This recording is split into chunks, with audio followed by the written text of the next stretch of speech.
आया। इसके पहले 17वां श्लोक है, इसमें भी हमारा प्रश्न है। जी। तो मैं आपसे ये निवेदन करता हूँ सब साधुओं के लिए, जैसे अभी दोपहर के सत्र में भी चर्चा हुई थी, तो डॉक्टर साहब मैं आपका ध्यान आकर्षित करूंगा 17वां श्लोक का। ये देखिए यार 1939, ये जो इसमें अहम 2 प्रकार का होता है। अच्छा, ये कौन सा है, कहाँ से है? ये 1139 पेज। हाँ, जैसे ये राइट साइड में, राइट साइड में 1139 राइट साइड में दूसरा पैरा वास्तव में ये अहम भाव। हाँ बोलिए। हाँ, दूसरा पैरा ये अहम 2 प्रकार का होता है। अच्छा, तो ये आप एक बार इसको यहाँ से अहम 2 प्रकार का होता है, इस पैरा को पढ़िए और उसके नीचे अहम को लेकर ये अपने में प्रचन्नता आती है। ये पैरा पूरा, ये 2 पैरे में ये जो अहम 2 बार आया है, तो इसमें आप ये पूरा दोनों पढ़ करके फिर हमको ये बताइए। प्रश्न मेरा ये है कि अहम कृति, इसमें इन दोनों पैरों में अहम कृति, अहम स्फूर्ति जी, और स्फूर्ति मात्र, ये 3 शब्द आए हैं। तो ये 3, इनका क्या मतलब है? अहम कृति, अहम स्फूर्ति, स्फूर्ति मात्र, है ना। और बुद्धि का रोल क्या है इसमें? तो यहाँ बुद्धि का तो नाम ही नहीं आया, लेकिन फिर भी आप पहले इन दोनों पैरों को पढ़िए, फिर हमारा प्रश्न क्लियर होगा। जी प्रणाम। जी प्रणाम। अहम 2 प्रकार का होता है, यहाँ से पढ़िए आप। हाँ जी। इससे पढ़ने से पहले मैं इस श्लोक को पहले पढ़ता हूँ, ये 17वां श्लोक। जी। यस्य नाहंकृतो भाव बुद्धिर यस्य न लिप्यते अत्वापि सैमान लोका न हंति न निबध्यते। जिसका अहंकृत भाव अर्थात मैं करता हूँ ऐसा भाव नहीं है और जिसकी बुद्धि लिप्त नहीं होती, वह युद्ध में इन संपूर्ण प्राणियों को मारकर भी न मारता है और न बनता है। तो इसमें मूल बात ये बताई गई है कि अहंकृत भाव है, इसी के कारण से ये मनुष्य कर्ता और भोक्ता बनता है। मैं करता हूं ऐसा होने से अब इसका फल ये मुझे मिलेगा, इस तरह से वो भोक्ता भी बनता है। जैसे सही कार्य करते हैं अथवा जो बुरे कार्य करते हैं, वो सारी की सारी क्रियाएं हैं, वो वास्तव में जो अपना एक सत्ता या प्रकाश है, इसी में होती है। लेकिन ये सत्ता या आत्मा या प्रकाश ये किसी क्रिया का कर्ता नहीं है। जिस तरह से बिजली है, ये तारों में प्रवाहित होती है, तो इसी बिजली से पंखा भी चलता है, इसी बिजली से रेफ्रिजरेटर में ठंड भी होती है, इसी बिजली से हीटर में गर्मी भी होती है। तो ये जो बिजली है, ये तो एक शक्ति है। इसी तरह से आत्मा है, ये सिर्फ प्रकाश अथवा या सत्ता, ये सत्ता मात्र है। इसमें मैं ऐसा करूंगा तो मुझे ऐसा मिल जाएगा, मैं ऐसा करूंगा तो मुझे ऐसा मिलेगा, इस तरह का भाव नहीं है। जैसे बिजली में ये भाव नहीं है कि मैं गर्मी पैदा करूं कि ठंड पैदा करूं। इस तरह से ये एक प्रकाश मात्र है, जिसको आत्मा कह दें अथवा स्वरूप कह दें। लेकिन इसकी सत्ता के बिना कोई भी कार्य होता भी नहीं, क्योंकि जैसे बिजली नहीं हो तो न तो गर्मी होगी, न ठंड होगी, न बर्फ जमेगी, न आग लगेगी, कुछ नहीं होगा। लेकिन अहंकृत भाव नहीं होता जिस तरह बिजली में, ऐसे ही इस आत्मा की सत्ता स्फूर्ति से ये कार्य होते हैं। लेकिन वहां कोई मुझे ऐसा करने से ऐसा मिलेगा, इस तरह का भाव नहीं होगा। वास्तव में तो ज्ञान योग की दृष्टि से तो सारे के सारे कार्य जो है वो प्रकृति के द्वारा होते हैं। जैसे मैंने कल भी आपकी सेवा में निवेदन किया था कि जैसे दिन होता है, रात होती है, ऋतुएं आती है, पेड़ पौधे पैदा होते हैं, फिर बढ़ते हैं, फिर उनमें फल लगते हैं, फूल लगते हैं, और ये नियम के अनुसार सारे कार्य प्रकृति की शक्ति से होते हैं। वहां पर भी प्रकृति में कोई अहम भाव नहीं है, इसलिए उसको कोई पाप भी नहीं लगता। बाढ़ आ जाती है तो कई जीव मर जाते हैं, और कई जगह पे बरसात होती है तो उससे पेड़ पौधों में जीवन आ जाता है। तो न तो जीवन आने से कोई पुण्य होता है, न कोई बाढ़ में मर गए तो कोई पाप होता है। क्यों? कि वहां प्रकृति में कोई अहम भाव नहीं है। तो ये बात समझनी है यहाँ पर। ये से न अहंकृतो भाव बुद्धि से न लिप्यते, जिसका अहंकृत भाव नहीं है और जिसकी बुद्धि में लेप नहीं, अर्थात जो फल नहीं चाहता, ऐसा जो है वो समस्त सृष्टि को मार दे तो भी कोई पाप नहीं लगता। ये बात इस श्लोक का अर्थ है। अब ये है कि जो अभी दाइमा जी ने पूछा, तो अहम दो प्रकार का होता है, एक अहम स्फूर्ति है और एक अहम कृति है। अहम स्फूर्ति क्या है? महाराज जी ने बताया है कि जब हम गहरी नींद से उठते हैं तो सबसे पहले मनुष्य को अपने होनेपन का भान होता है। अब ये होनापन है, ये तो सत्ता मात्र है। अब इसमें जो ये जोड़ते हैं कि ये मेरा नाम है, ये मेरी जाति है, ये मेरा वर्ण है, इस तरह की जो इसके अंदर जो हम लोग जोड़ देते हैं, इस शरीर के नाम को, इस शरीर की जाति को, जबकि ये तो शरीर का नाम है और शरीर की जाति है, और ये माना हुआ है। जब जन्मे थे तब कोई नाम भी नहीं था, अब हम उस जाति में जन्मे हैं इसलिए उसका नाम उस जाति का नाम आ जाता है। और उस वर्ण में जन्मे हैं तो अब जैसे ब्राह्मण क्षत्रिय वैश्य, तो उसका नाम इसमें जुड़ जाता है। लेकिन वो है सब का सब शरीर और संसार को लेकर के ही। होनेपन मात्र में कोई नाम नहीं है, कोई जाति नहीं है, कोई वर्ण नहीं है। तो इसका नाम बताया है। हम जिसके कारण से व्यवहार कर लेते हैं, और ये अहम स्फूर्ति जो है वो तो वही है, जैसे मैंने बताया कि बिजली है, उसकी सत्ता से सारे कार्य हो रहे हैं। इस तरह से अपना होनापन है, ये सत्ता मात्र है। इसमें किसी प्रकार का ये मैं कर रहा हूं अथवा मुझे इसका ये फल मिलेगा, इस तरह का भाव नहीं है। इस तरह का भाव उसमें है जिसने अपने होनेपन में सत्ता मात्र को न मानकर साथ में जोड़ लिया कि ये शरीर मैं हूं और ये शरीर मेरा है, मेरी मन है, मेरी बुद्धि है। तो अब वो क्या है, मेरी बुद्धि से मैंने ये सोचा और अब ये कार्य मैंने किया, इसलिए इसका ये फल मुझे मिलना चाहिए। इस तरह जो है वो उसका नाम है अहंकृति। और जो केवल होनेपन का भान होता है वो है अहम स्फूर्ति। तो अहम स्फूर्ति है, ये वास्तव में दोषी नहीं है, क्योंकि इसमें कोई कर्तृत्व भी नहीं है और भोक्तृत्व भी नहीं है। अर्थात व्यक्तित्व जो है वो इसमें बिल्कुल नहीं है। व्यक्तित्व कह दो चाहे परिच्छिन्नता कह दो, एक ही बात है। तो ये जो अहम स्फूर्ति है, ये तो तत्व के महापुरुषों में भी रहती है, व्यवहार के लिए रहती है। वो व्यवहार के लिए कह सकते हैं कि भाई मैं जो कह रहा हूं आप इस बात को मान लो। तो वो मैं जो कह रहा हूं यहाँ पर केवल व्यवहार के लिए ही है, लेकिन वास्तव में उसमें मैंपन नहीं है। लेकिन अहंकृति में साफ साफ मैं शरीर मन बुद्धि इंद्रिया सबको अपना मानता हूँ, जाति को नाम को सब अपना मानता हूँ। तो इस तरह की जो बात है वो है अहंकृति। उसमें कर्तापन भी है और भोक्तापन भी है।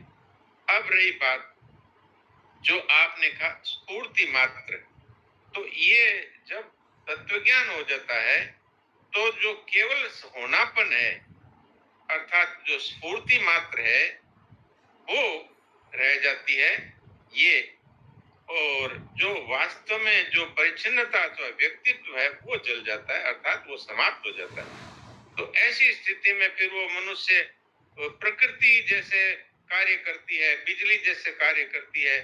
इस तरह से वो न तो किसी को मारता है, न किसी का उपकार करता है, न किसी का विनाश करता है, क्योंकि वहां पर न तो अहंकृत भाव है और न कर्तृत्व है, न भोक्तृत्व है। ये बात है इसमें। अब इसमें आगे और एक बात है, तो वो ज्यादा स्पष्ट हो जाएगी जो आपने पूछी वो बात, कि एक होती है निर्विकल्प अवस्था, वो साधन अवस्था में भी हो सकती है, जब किसी भी प्रकार की कोई चिंतन भी नहीं है, कोई क्रिया भी नहीं है, तो निर्विकल्प अवस्था है। ये तो साधन के द्वारा साध्य है। तो फिर कुछ समय निर्विकल्प रह करके फिर सविकल्प अवस्था आ जाती है, तो ये साधन अवस्था है। लेकिन इस निर्विकल्प अवस्था को जब तक वो मानता है कि हो मैं निर्विकल्प हूं, मैं शांत हूं, तब तक अभी अहम का उसमें स्पर्श है। इसलिए अब वो कभी तो वैसी स्थिति होती है, कभी फिर सविकल्प स्थिति आ जाती है, अर्थात वो एक रस नहीं रहती निर्विकल्प अवस्था, क्योंकि अवस्था है, अवस्था तो बदल ही जाती है। लेकिन निर्विकल्प बोध है वो तब होता है जब मनुष्य इस निर्विकल्प अवस्था से भी ऊपर उठ जाता है, अर्थात फिर मैं निर्विकल्प हूं इस तरह का भाव वहां नहीं रहता, तो वो जो है स्वतः सिद्ध सत्ता मात्र आत्म तत्व रह जाता है। और इसमें फिर कभी उत्थान और कभी इसमें सविकल्पता नहीं आती। ये निर्विकल्प बोध है, ये तो फिर केवल आत्म स्वरूप मात्र रह जाता है, या वही ब्रह्म में अपनी स्थिति का अनुभव हो जाता है। यहाँ पर किसी भी प्रकार की परिच्छिन्नता नहीं रहती। निर्विकल्प बोध में कभी परिवर्तन हुआ ही नहीं, हो सकता ही नहीं, क्योंकि वो तो साक्षात आत्म तत्व ही है। इसमें कभी परिवर्तन होना संभव भी नहीं है। तो ये जो स्थिति है, इसको कहा है न हंति न निबध्यते। इसमें फिर न तो किसी को मारता है न बनता है, ये बात। अब इसमें कोई प्रश्न हो तो आप बोल सकते हैं। दाइमा जी। जी बहुत बढ़िया आपने समझाया डॉक्टर साहब, लेकिन इसमें है मेरा एक प्रश्न ये रह गया, ये अहम कृति इसमें और अहम स्फूर्ति, तो इसमें जो अहम जुड़ा हुआ है, ये अहम, हाँ, तो ये अहम स्फूर्ति जो है, ये स्फूर्ति मात्र जो है, ये सत्ता मात्र हुई ना? हाँ, सत्ता मात्र है, लेकिन तो इसमें जो जुड़ा है, हाँ, ये व्यवहार के लिए ही है। अहम स्फूर्ति है, ये व्यवहार काल में ही है। और ये जो निर्विकल्प बोध की अवस्था है, उसमें भी अहम स्फूर्ति तो रह सकती है, लेकिन फिर उसमें सविकल्पता नहीं आती, कर्तृत्व भाव नहीं आता, कोई फलेच्छा नहीं हो सकती, क्योंकि वहां व्यक्तित्व ही नहीं है। तो ये अहम स्फूर्ति है, ये दोषी नहीं है। ये बात महाराज जी ने बताई भी है। इसमें अहम स्फूर्ति में किंचित परिच्छिन्नता है, रह सकती है, परंतु ये परिच्छिन्नता बंधन कारक नहीं होती, अर्थात परिच्छिन्नता होने पर भी अहम स्फूर्ति दोषी नहीं है। अहम कृति है वो दोषी है, क्योंकि उसमें कर्तृत्व भाव भी है और भोक्तृत्व भाव भी। अहम स्फूर्ति में किसी प्रकार का भोक्तृत्व नहीं है, ये तो केवल व्यवहार के लिए है। अब नहीं तो महात्मा कैसे बोलेंगे? अगर आपको कोई बात समझाएंगे तो महापुरुष भी तो ये कहते हैं कि आप मेरी बात का विश्वास करो, तो वहां मेरी बात का अर्थ है कि मैं बोल रहा हूं। तो वो अहम स्फूर्ति है, ये व्यवहार के लिए है, लेकिन वहां तत्व बोध ही रहता है, हर समय एक रस स्थिति रहती है, ये किसी तरह की अवस्था नहीं है। जी अच्छा, इसमें ये दोनों पैराग्राफ में कहीं बुद्धि का तो नाम नहीं आया, बुद्धि का रोल कोई है इसमें? बुद्धि तो एकदम नीचे रह गई ना। मन और बुद्धि तो अपरा प्रकृति है ना, जड़ प्रकृति है। जैसे ये पृथ्वी है, जल है, ये प्रकृति की पांचों चीजें इसके साथ मिला दिया भगवान ने। ये मन बुद्धि और अहम को जब वहां अपरा प्रकृति का वर्णन किया है, वहां भूमि रापो नलो वायु हम मनोबुद्धि रेवच अहंकार इति में, यहाँ मनोबुद्धि अहंकार तीनों को कहाँ लिया है? पृथ्वी जल वायु आकाश, यदि जड़ तत्व के साथ लिया है। तो बुद्धि भी जड़ तत्व है, यूं समझ लीजिए आप कि बुद्धि एक बल्ब है, बल्ब। इसमें जब तक प्रकाश नहीं आएगा, बिजली नहीं आएगी, तब तक ये कुछ भी नहीं है, ये पत्थर ही है। तो जिसे विवेक रूपी प्रकाश बुद्धि में प्रकाशित होता है, तभी ये बुद्धि कुछ कर पाती है। नहीं तो यही बुद्धि है जो परमाणु बम बनाती है, यही बुद्धि है जो विनाश का कार्य कर देती है। तो विवेक की जागृति होती है, तो विवेक जब बुद्धि में आता है, वो विवेक ही वास्तव में आत्म तत्व में परिणित होता है, बाद में विवेक ही सत्य में परिणित होता है। ये बुद्धि तो एक माध्यम है। अब जैसे बल्ब एक माध्यम है, अगर इसमें बिजली विद्युत नहीं आए तो बल्ब क्या काम का बताइए, वो अंधेरा ज्यों का त्यों ही रहेगा। इसलिए यहाँ बुद्धि का नाम ही नहीं आया।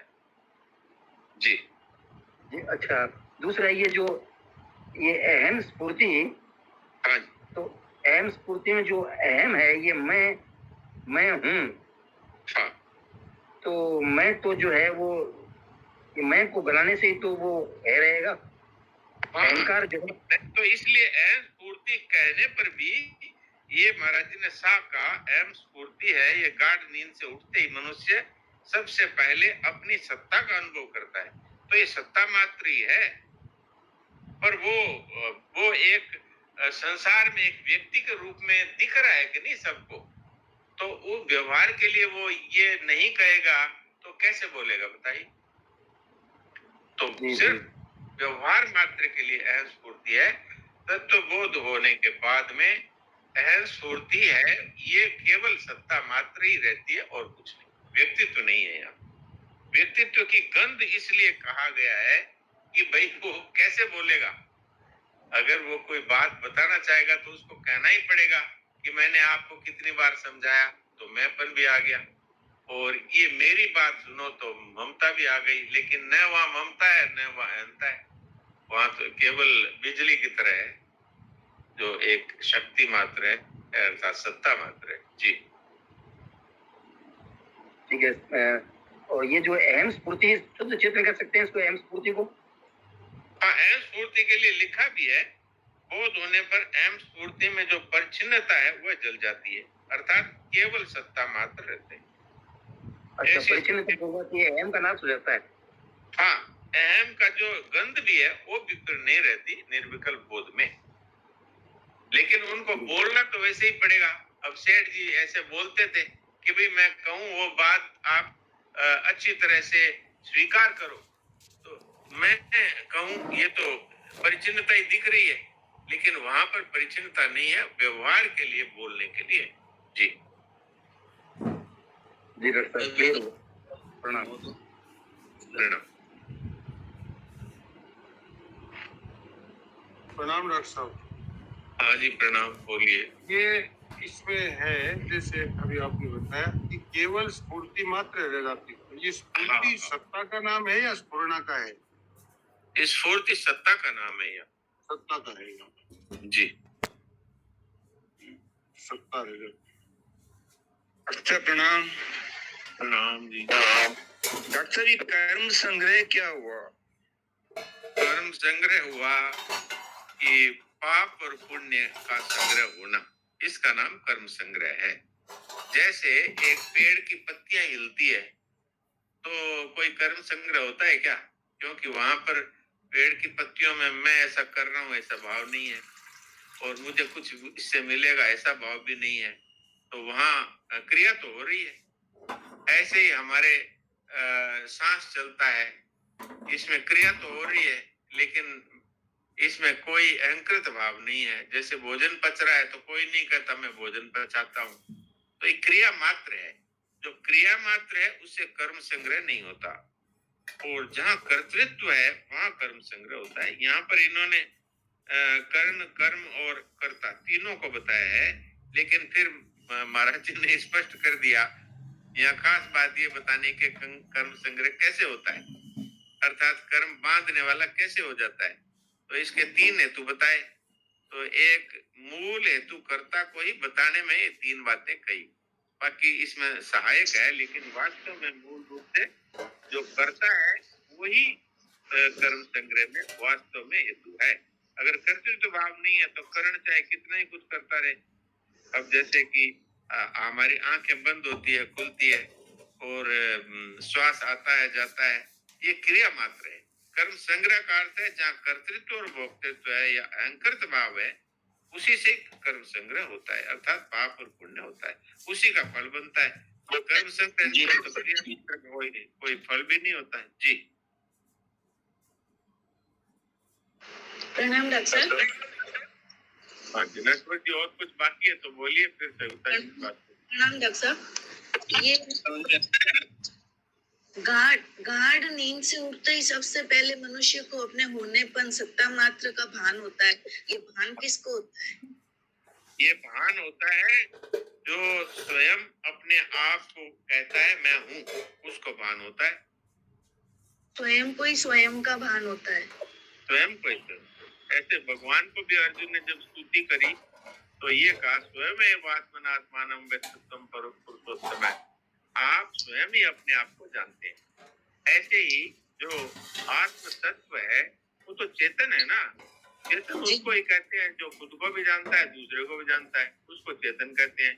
और जड़ किसको कहते हैं? जो न खुद को जानता है न दूसरे को जानता है। जैसे पत्थर है टुकड़ा, वो न तो खुद को जानता है न दूसरे को जानता है। हाँ जी जी डॉक्टर साहब। नारायण नारायण। डॉक्टर साहब प्रणाम। ये बोलिए। भान का मतलब तो ये सुनते हैं वाणी में स्वामी जी के कि जो दिखे भी न और रहे भी न। जैसे प्रतीति है, प्रतीति में दिखता है लेकिन है नहीं, उसको प्रतीति है। और भान उसको कहते हैं जैसे रस्सी में सांप, जो दिखता नहीं है भी नहीं, क्योंकि देखने वाला कहता है रस्सी है, और जिसको भान हो रहा है वो रस्सी में सांप का भान हो रहा है। तो सांप है और न दिख रहा है, ये इसका हुआ। तो यहाँ जो भान हो रहा है वो चेतन को भान से क्या मतलब? तो चेतन या तो ज्ञान स्वरूप है या तो सत्ता स्वरूप है, तो भान क्यों कहा गया यहाँ?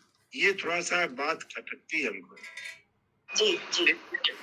इसमें कोई बहुत ही एक पतला सा ही फर्क है, लेकिन प्रतीति भी वही है कि इस दृष्टि में सांप की प्रतीति हो रही है, वहां न तो सांप है और न कुछ उसका अस्तित्व ही है, फिर भी वो प्रतीति भी वही है।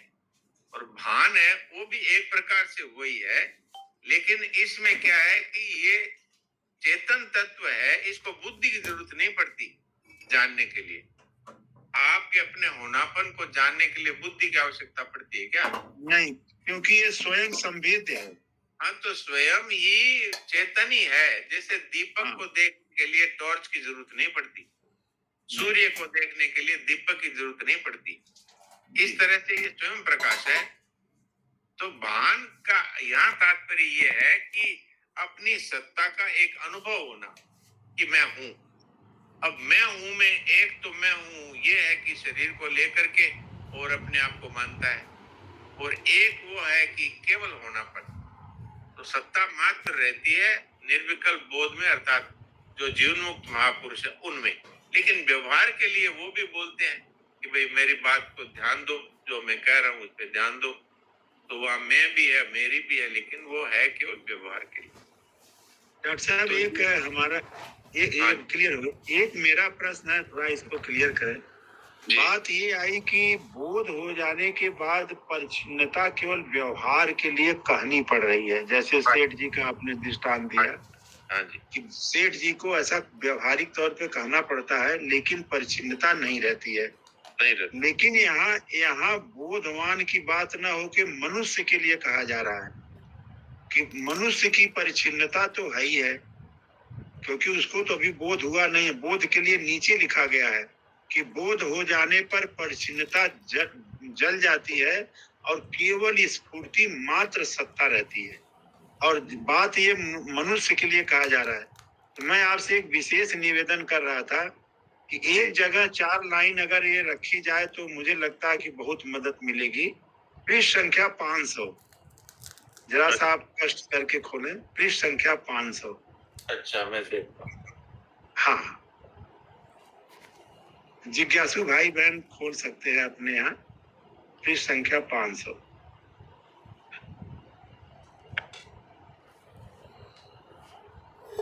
ये तो ठीक है 500।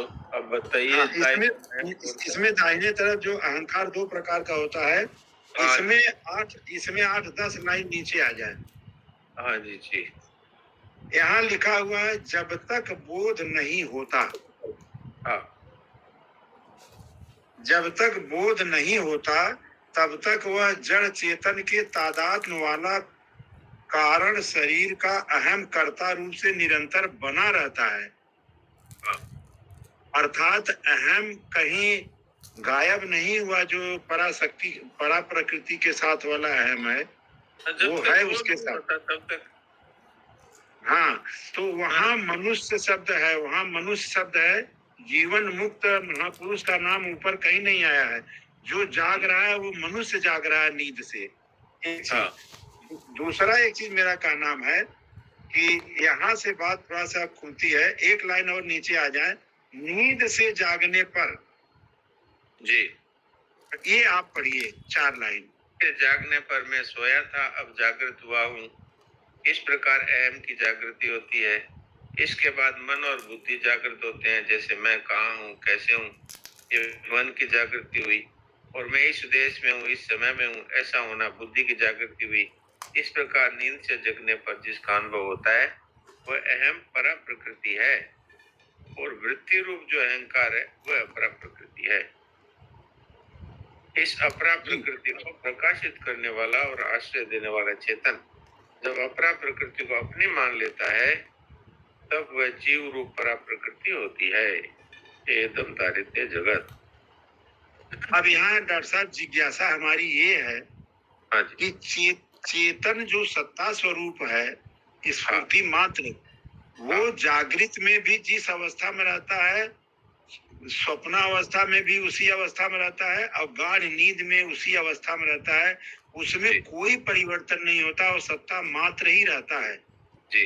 लेकिन गाढ़ नींद से जब जगता है हाँ। तो वह चेतन नहीं जागता है, क्योंकि चेतन तीनों स्थिति में अपने समान है।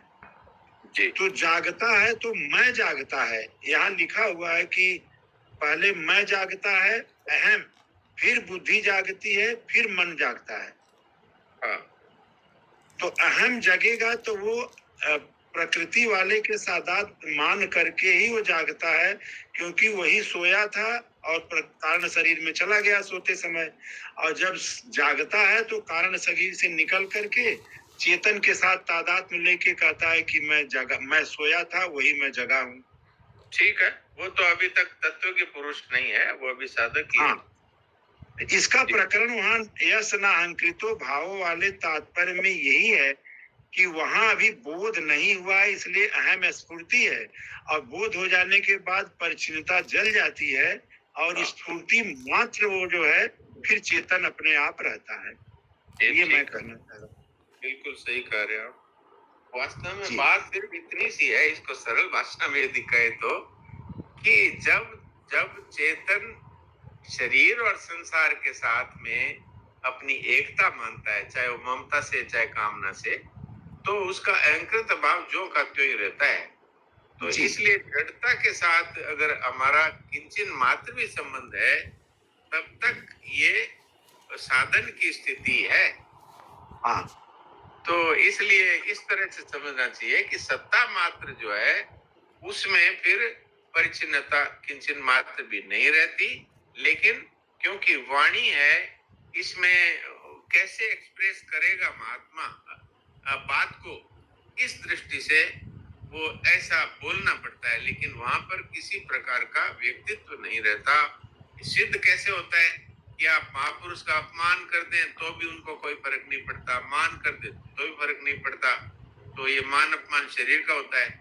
और अगर उनकी बहुत बड़ाई कर दें तो उनको कोई फर्क नहीं पड़ता, और उनकी बहुत निंदा कर दें तो भी उनको कोई फर्क नहीं पड़ता। इससे सिद्ध होता है कि वहां पर केवल सत्ता मात्र है बस। और बोलना चलना खाना पीना और बातें करना, ये सत्संग कराना अथवा इस तरह का, जैसे स्वामी जी महाराज का सारा कार्य बिल्कुल एकदम ऐसा था पक्का कि भाई इतने बजे आना है तो इतने बजे ही आना है, और इतना बोलना है तो बस इतना बोलना है, फिर घड़ी दिखा देते थे। तो ये जो है, ये महात्मा पुरुषों में भी ऐसा लगता है कि जैसे अब इनमें तो मैंपन है, तभी तो बोल रहे हैं, तभी तो टाइम की बात कर रहे हैं, तभी तो कह रहे हैं भाई मेरा सिद्धांत ये है और मेरा सिद्धांत है समय का पालन करो। तो इस तरह की व्यवहार के लिए बात होती है, वहां पर वास्तव में मैंपन जैसी कोई चीज नहीं होती। जी, नारायण नारायण। और कोई बात हो तो बोलिए। महाराज जी राम राम। राम राम। महाराज जी, स्थूल दृष्टि से तो हम लोग जान रहे हैं कि दुर्गुण दुराचार जो है वो हमारे अंदर नहीं है, ये सब प्रकृति में है, हमारे जी। अंदर ये सब कभी पहुंच भी नहीं सकता है। जी। तो ये तो स्थूल दृष्टि में, सूक्ष्म देह में जो बैठा हुआ है, तो सूक्ष्म देह में तात्काल परिवर्तन हो सकता है ये? नहीं, देह में क्या परिवर्तन चाहते हैं आप? देह में कोई परिवर्तन हो तो भी कोई फर्क नहीं पड़ता, और अगर ना हो तो भी कोई फर्क नहीं पड़ता, क्योंकि ये तो प्रकृति की वस्तु है। जो वास्तव में जो हमने देह के साथ संबंध माना था वही दोषी है। संसार और शरीर के साथ जो संबंध माना था, चाहे वो स्थूल शरीर से, चाहे सूक्ष्म शरीर से, चाहे कारण शरीर से, वही दोषी है। बाकी देह के परिवर्तन से कोई फर्क नहीं पड़ता, क्योंकि ये तो देह और संसार दोनों परिवर्तनशील ही है। जी। तो महाराज जी, हम तो ये तो सिद्धांत से बहुत स्पष्ट है महाराज जी, लेकिन क्या है, तो हमारे अंदर तो पवित्रता नहीं है ना। पवित्रता तो सिद्धांत तो पुस्तकों में पढ़ा है, इसको तो अपने जीवन में उतारने के लिए सिद्धांत है, न कि खाली बोलने और सुनने के लिए है। जब ये बात समझ में आ गई कि जो नष्ट होने वाला है उसके साथ हमारा संबंध कभी था नहीं, है नहीं, हो सकता नहीं, लेकिन हमने मूर्खतापूर्ण अपने मान लिया, इसको मूर्खता से, बेसमझी से या ज्ञान से कह दो, मान लिया कि ये शरीर मैं हूँ, ये नाम ये मेरा है और यही मैं। तो इस तरह हमने माना है, तो सिद्धांत रूप से तो सारी बात हमने सुन ली, लेकिन क्या उसको हमने जीवन में धारण किया? क्या आज ऐसा है जिसको मेरा मानते थे, उसके मर जाने पर हमें किसी प्रकार का फर्क नहीं पड़ेगा? अगर हमारा अनुभव है तो ठीक है, हमारी फिर जन्म मरण नहीं होगा, सत्ता मात्र में हमारी स्थिति है। लेकिन खाली हमने ये समझ लिया कि एक सत्ता मात्र ही अपना स्वरूप है, लेकिन जब कोई मरा तो हम रोने बैठ गए, जब कोई वस्तु हमसे बिछड़ गई तो हम रोने बैठ गए। तो तब हमने इसका अर्थ हुआ कि सिद्धांत को तो हमने समझ लिया, लेकिन उसको हमने जीवन में ट्रांसलेट नहीं किया। तो साधन का अर्थ होता है जीवन। अगर जीवन और साधन में भिन्नता है कि भाई हम जब तक नाम का जप करेंगे अथवा जब तक पाठ पूजा करेंगे तब तक तो हमारा साधन हो रहा है, और बाकी समय में हम असाधन के लिए स्वतंत्र हैं, तो फिर यही बात रहेगी कि सारी बात समझ में आती है लेकिन जीवन में नहीं आती। तो जीवन में तो तब आएगी जब आपने जो गलती की है उसको सुधार लें। गलती मूल में ये की है कि शरीर और संसार से मेरापन किया और फिर इसके कारण से कामना उत्पन्न हुई, तो फिर बहुत सारी कामनाएं कर ली, और फिर इन सब को दृढ़ करने के लिए हमारा अहम है ही कि हमने ये किया तो ये मिलना चाहिए। तो फिर उसमें सब आ गया, ममता, कामना और अहंकार।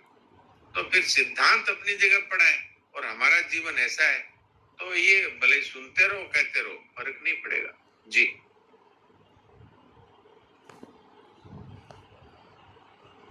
हाँ सुनीदास जी बोलिए। प्रणाम डॉक्टर साहब। हाँ, ये डॉक्टर साहब, ये तत्व ज्ञान और तत्व बोध में कोई फर्क? कोई फर्क नहीं है, एक ही बात। एक ही बात है क्या? अच्छा, तो एक जैसे अभी साधक संपूर्ण डॉक्टर साहब जैसे पढ़ते हैं और इसको जब समझते हैं तो एक भान होता है, तो वो तो भान ही हुआ। हाँ, अगर हमें ये लगता है कि मुझे ज्ञान हो गया तो अभी तक अहम पड़ा है। हाँ, वो जो मैंपन होता है वो परिचिनता है क्या? वही है परिचिनता। हाँ, तो वो बाधक होती है क्या? एक देशीयपना, एक शरीर में अपने को मानना, तो ये बाधक है क्या डॉक्टर साहब? पूरा ही बाधक है। यही तो बाधा है, और बाधक क्या है? इस शरीर में हम बंधे हुए अपने आप को मानते हैं, तो यही तो व्यक्तित्व है। नहीं, एक शरीर में तो बंधना, वो तो अहम भाव होने से तो बुद्धि में लिप्तता होती है। अहम, व्यक्तित्व, परिचिन्नता सब एक ही बात। अच्छा, एक ही बात। जी ठीक है डॉक्टर। जी, नारायण नारायण नारायण नारायण। नारायण नारायण। हाँ, मैं थोड़ा अपना अनुभव बताती हूँ। जैसे कल रात मुझे सपना आया कि मैंने देखा कि मैं चल रही हूँ, मेरे आगे हमारे परिवार के रिश्तेदार कोई गिरे और गिर के उनको चोट लगी और खून बहा। जब वो खून बहा तो मैंने उसको अपने हाथ से दबाया और जोर से चिल्लाई कि बचाओ बचाओ। तो इतने में मेरे को खुद को महसूस हुआ कि मैं यहाँ नहीं हूँ, मैं तो अलग हूँ, इससे मेरा कोई संबंध ही नहीं। यानी एकदम से आभास हुआ। तो ऐसा लगा जैसे वो आनंद जी महाराज जी कहते हैं कि 100 मन मतलब जो सूत उलझा हुआ है तो वो 1 मिनट में ही सुलझ गया। तो यानी कुछ भी नहीं है, क्योंकि हम अलग हैं और ये अलग है। ये थोड़ा सा ये अनुभव है। ये अगर हमेशा के लिए है तो इसी का नाम तत्वबोध है। लेकिन अगर ये अनुभव अभी है और फिर ये अनुभव अब मिट गया, अब दूसरी बार कुछ अगर विचो हो गया प्यारी वस्तु का या व्यक्ति का, तो हम दुखी हो गए, तो ये अभी साधन अवस्था है। जी जी प्रणाम डॉक्टर साहब। प्रणाम। तत्व बोध और तत्व ज्ञान, इनमें कोई डिग्री का अंतर है या एक ही समान ही एक बात है? एक ही चीज है, एक ही चीज, दोनों में ही ऐसा- व्यक्तित्व होंगे। पिछले पहले सत्र में बात चली थी कि तत्व बोध में परिच्छिन्नता नहीं रहती है और तत्व ज्ञान में थोड़ा परिच्छिन्नता अहम का थोड़ा रहता है, ऐसा। नहीं, वो आपने जो सुना था, वो था एक निर्विकल्प अवस्था है और एक निर्विकल्प बोध है। तो निर्विकल्प बोध होने के बाद तो उस समय तक हमारी स्थिति ऐसी रहती है कि जैसे अहंकार का सर्वथा अभाव हो गया और केवल एक तत्व ही परिपूर्ण है। और फिर वो स्थिति बदल जाती है, क्योंकि वो अवस्था है ना, तो साधन की अच्छी अवस्था है वो, लेकिन अभी उसमें परिचिन्नता शेष है। और निर्विकल्प बोध होने पर फिर कोई व्यक्ति नहीं रहता कि मुझे बोध हो गया, इस तरह का कोई नहीं रहता। निर्विकल्प अवस्था में तो फिर भी ये रहता है कि मेरी अवस्था निर्विकल्प है। जी आप कहते हैं ना कि परिचिनता कोई इतनी बाधक नहीं होती, लेकिन समय पाके वो नष्ट हो जाती है। नहीं, परिचिन्नता का अर्थ है व्यक्ति, तो व्यक्ति ही तो बाधा है, और क्या है? व्यक्ति नहीं, जैसे मुझे ये महसूस हो रहा है, मुझे ये वो चीज पूछ रही हूँ आप। हाँ, तो जब तक मुझे ये महसूस हो रहा है तब तक अभी भी व्यक्तित्व है, परिचिन्नता है। नहीं तो कौन बोलता कि मुझे महसूस हो रहा है? कौन बोलता? अरे एक जगह में है तब तो वो बोल रहा है, एक शरीर में है तब तो वो बोल रहा है। जो जो जो संपूर्ण सृष्टि में कण कण में व्याप्त है वो आत्म तत्व है। उसमें क्या कोई मैं हूँ ऐसा कोई भाव हो सकता है? तो ये जो मैं इस शरीर में हूँ, मेरी ये नाम है, मेरी ये जाति है, मैं स्त्री हूँ, मैं पुरुष हूँ, ये जब तक है तब तक अभी परिचिन्नता या व्यक्तित्व या अहम ये शेष है, ये मानना चाहिए। जय श्री कृष्ण। जय श्री कृष्ण। राम राम डॉक्टर साहब। राम राम। इस टॉपिक से हटके मेरी हो सकता है बात तो? हाँ बोलिए। हाँ डॉक्टर साहब, आप हमारे जीवन में जो वस्तु व्यक्ति जो है आसपास है उनका हमसे विचरण होता है और उनसे हमें दुख सुख ना हो तो हमारी स्थिति उसी टाइम पता चलेगी ना हमारी अच्छी है या खराब है। हाँ बिल्कुल, वो एक प्रकार की कसौटी है।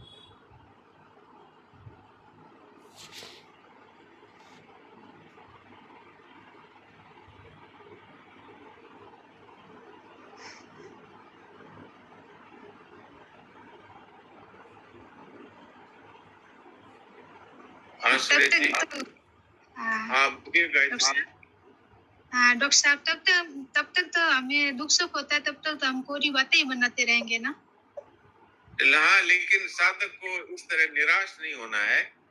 जब वो सिद्धांत हमें समझ में आ गया तो अब इसके अंदर अपनी निरंतर स्थिति कैसे हो, ये जिज्ञासा होनी चाहिए। और अगर ये जिज्ञासा आपकी है तो इसका उत्तर ये है, मेरा कुछ नहीं है, मुझे कुछ नहीं चाहिए। इन दो बातों पे पक्का हो जाए तो फिर मैं कुछ नहीं है इसका अनुभव हो जाएगा। जी